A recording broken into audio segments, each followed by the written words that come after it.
AMD's MI355X ships with 288 GB of memory.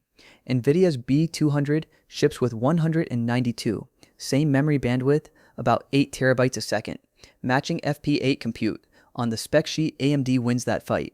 On the benchmark, it loses by a third. SemiAnalysis ran Kimi K2 5 on both in March 2026. AMD peaked at 67% of the B200. None of that missing third is silicon. All of it is software, and the software has a name, ROCm. AMD's answer to CUDA, 10 years younger, and the 10 years show. There are 5 steps between buying an AMD card and serving your first token. ROCm bills you at all 5. I pulled the receipt for each one. Step 1 costs you a weekend. Step 4 reads like a joke AMD wrote about itself. Step 5 is where one pull request made the same GPU 12 times faster. Stay to the end because there is one number where AMD beats Nvidia outright. No fanboy filter in either direction. Step 1. You go to buy a card and ROCm turns out to have strong opinions about which cards exist. AMD publishes a support list, and on ROCm 7.14, that list holds 13 Radeon cards. 13. 6 of them are RDNA4, the RX 9070 family, and the 9060 family under it. 7 are RDNA3, topped by the 7900 XTX and running down through the 7800 XT. Good cards, all of them. But look at what is not on that page. The entire RX 6000 generation is absent. No 6800 XT, no 6900 XT. Those cards are everywhere on the used market, they carry 16 GB, and they are the obvious budget pick for someone getting into local models. Not one of them is listed. Now the fair version, because Nvidia does this too. CUDA 13 dropped Maxwell, Pascal, and Volta. If you are sitting on a GTX 1080, the newest toolkit will not compile for it either. Nvidia deprecates old silicon, and the AI press barely covered it. But CUDA 13 still covers everything from Turing forward, which means every GeForce card since 2018, well over 100 models, laptops included, plus every data center part from the T4 up. 13 against that is not a rounding error. It decides what you can even buy used, which is where most people getting into this actually shop. So people do the obvious thing when a list is too short. They lie to the driver. The lie has a name. HSA_overpide_GFX_version. You set it to 10.3.0, and ROCm stops asking what your card is and believes it is a GX1030, the architecture ID of a supported card. GX1031 to GX1030 works. GX1032 to GX1030 works. Your 6750 XT runs. Sort of. That variable is not a support policy. It is a bypass, and it breaks the way bypasses break. When ROCm 6.4.3 landed, the same override that had worked for a year started throwing segmentation faults on those chips the moment a prompt arrived. Ollama issue 12111, filed August 2025, still collecting comments this week, and if you are on Windows, the override does nothing whatsoever. Somebody opened a feature request on AMD's own build repo, asking for a Windows equivalent, and it sat for 7 months before being closed. On Linux, you can at least lie. On Windows, you cannot. So say you did it properly and bought a card on the list. Step 2. Install the stack. ROCm 7.14 supports Ubuntu 24.04 and 22.04, 4 RHEL builds, SIL 15, Debian 12 and 13, Rocky, and Oracle Linux. That reads generous, and then you get to the footnote. The newest Radeon and Pro cards narrow that whole list down to 4 distributions, not a subset with a warning. A subset, full stop. So the card you bought because it was the only new one on the support list is also the card with the fewest operating systems. Then Ubuntu 26.04 shipped, and AMD GPU install stopped being able to build its kernel module against it. ROCm issue 6193, opened on the 29th of April, still open when it was last touched on the 22nd of July. 3 months, on an install failure for the current Ubuntu LTS. The reporter worked out the fix himself and put it in the issue. AMD GPU install with the no DKMs flag installs fine. So the software works. The installer is what does not. He had to find that himself, because the docs he was following did not mention it. On the Nvidia side, this step is a package manager call and a reboot on whatever kernel you happen to be running, on more or less whatever distribution you like. That is the whole comparison. One of these is a step, the other is an afternoon. Step 3 is the one desktop users walk straight into. and it is also the one AMD has moved fastest on. You are on Windows. Until recently, the answer was just no, run WSL, or dual boot. That has really changed, and it deserves credit before the criticism. AMD ships PyTorch on Windows now, built on ROCm 7.2.1 components, and updated in January. Native, no virtual machine, no Linux underneath. For a lot of people, that is the difference between trying local AI on an AMD card and not bothering. Then you read the compatibility page. Windows 11 only. PyTorch 2.9 only. Python 3.12 only. 8 GPUs on the list, across 4 architectures, and FP8 works on RDNA2 alone. Each of those is a version pin, and a version pin is a thing that expires on you. And then AMD prints the sentence themselves, right under the table. PyTorch on Windows includes ROCm 7.2.1 components. However, the entire ROCm stack is not yet supported on Windows. Their words on their own docs today. Compare that fairly. CUDA has shipped its complete stack on Windows for about 18 years, compiler, libraries, profiler, debugger, on any supported card, in any Python you like. AMD is shipping one framework in preview. That is the gap, stated plainly.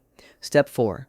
The card works, the driver loaded, Python starts, so what actually breaks now?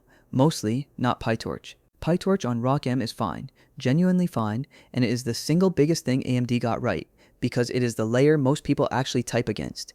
The byte is the layer above it. FlashAttention 3 was written for Hopper, using instructions that only exist on Nvidia's Datacenter silicon, so ROCm does not get it. AMD maintains a fork that gives you FlashAttention 2 on either a composable kernel backend or a Triton one, which is fine, until the model you want ships with a config expecting the newer path, and now you are reading kernel source at 11 at night to work out which backend your sequence length lands on. TensorRT LLM has no ROCm equivalent at all. You use vLLM or SGLang instead. Both of those support ROCm properly, which matters more than any of the complaining so far, and it points at the real shape of this, which is not the shape people expect. You rarely hit a wall on ROCm, you hit a fork. There is usually a path, a different fork, a different backend, a different container tag, an undocumented flag. Each one is passable in an hour, and each one becomes a thing you personally maintain forever. 10 of those forks is a full-time job. That is what Nvidia has actually been selling for 20 years, not a compiler, the absence of that person from your payroll.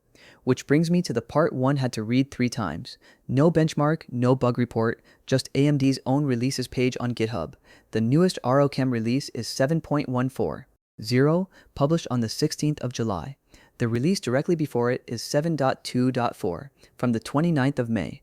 There is no 7.3, no 7.4, nothing through 7.13 anywhere in the production line. Those numbers went to tech previews on a separate track, and 7.9.0 shipped in October 2025, months before 7.1.1 and 7.2.0 came out.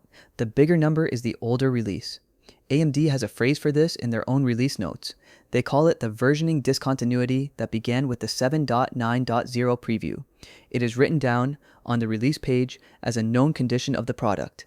Handed 2 ROCm versions, you cannot say which is newer.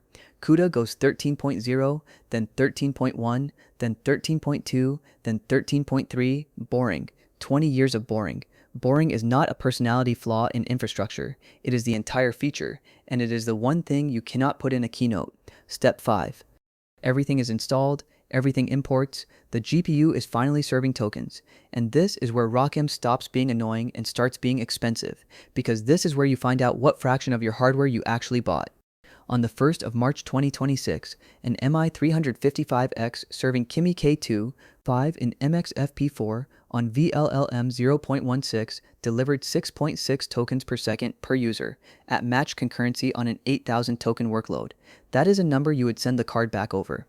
On the 26th of March, the same GPU, the same model, the same workload delivered 78.9, 25 days apart. No new silicon, no new model, no new driver, nothing physical on that machine changed at all. What changed was one pull request into vLLM number 35850. It fixed how AMD's AITER kernels, AMD's own hand-tuned attention library, were being dispatched. It padded 8 attention heads up to 16 so the fast kernel would accept the shape, and relaxed an assertion that had been refusing the job outright. It also made the FP8 key value cache path fall back from the generic Triton kernel to the hand-tuned one. Read that list again, a shape check, and a fallback rule. That is what stood between this GPU and 12 times its measured speed.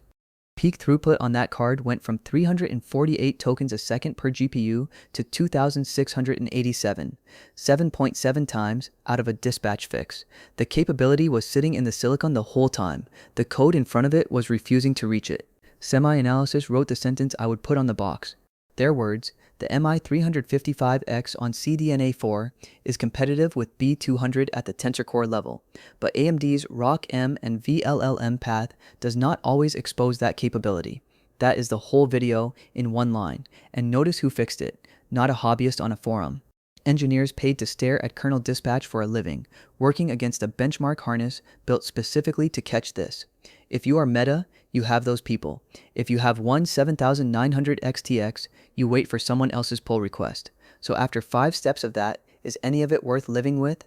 Here's the number I promised you, and it is the reason this is not a hit piece.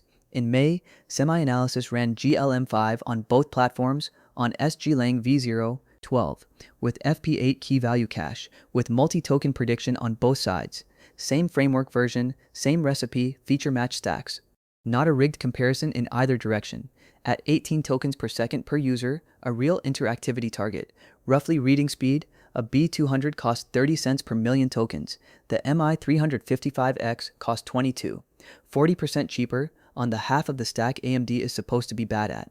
The caveats are real, and I am not burying them. AMD still has not shipped disaggregated serving for GLM5. FP4 does not have parity with the FP8 path. And at rack scale, against a GB200 NVL72, the same analysts put AMD nearly 5 times behind. But AMD moved ROCm to a rigid 6-week release cycle this summer, announced at their Advancing AI event. 8 or 9 feature releases a year instead of roughly 4, and 7.14 was the first production release built on their new automated build system. The money explains why they finally bothered. AMD reported data center revenue of $6.7 billion last quarter, up 107% year over year, on total revenue of $11.5 billion, a company record and an excellent quarter by any normal standard. Nvidia's most recent data center quarter was $75.2 billion, not total revenue, data center alone, up 92%, on cards carrying less memory than AMD's, 11 times the number, on hardware that loses the spec sheet comparison. 11:1 is not a hardware ratio. No engineering team is 11 times better than AMD's. That ratio is what a decade of somebody else's install experience is worth, compounded, and it is the most expensive lesson in this industry right now. So the verdict, and I am not splitting this one down the middle. If your time costs more than your hardware, buy Nvidia. That is most people watching this, it is not close, and no amount of memory on the AMD card changes the arithmetic. If you serve one known model at scale, and you can fund one engineer who owns the stack end-to-end, take the AMD card and bank the 40%. That sentence was false 18 months ago. The 22-cent number is why it is true now. On a single desktop card, the answer stays harsh. ROCm still costs more hours than the price gap saves you, and the used 6800 XT that would have made the deal work is not even on the list. This is the same pattern this channel keeps walking into. Identical silicon, 12 times the output, decided entirely by the layer wrapped around it. The harness is the product. It was true for coding agents, and it is true for GPUs. Which leaves the thing I keep circling back to. AMD can ship a release every 6 weeks, close every feature gap on that list, and still lose this, because CUDA's product was never the feature list. It was never needing an engineer on day one. So the question I would actually argue about is this one. Not whether ROCm catches up on paper, but whether day one ever gets boring, and whether AMD keeps funding boring after the benchmark headlines move on. Which way would you